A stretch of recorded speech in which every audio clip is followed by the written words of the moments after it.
Teka, namumukhaan kita. Dumayo ka pa rito na nag-iisa. Hindi ako nag-iisa.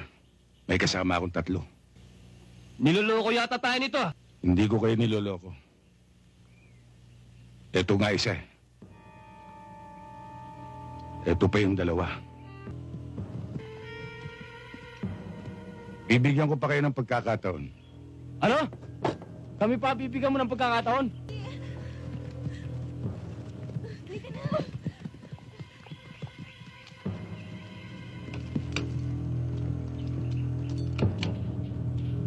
Ibalik nyo lang ang ninyo. Para wala tayong problema. Anong problema? Ikaw ang may problema. Pumasok ka sa umunoy. Baka hindi mo kami kilala. Kilala ko kayo. Kayo yung pangkat na sinuka ni Kariko. Dahil pang sarili lang ang lakad ninyo.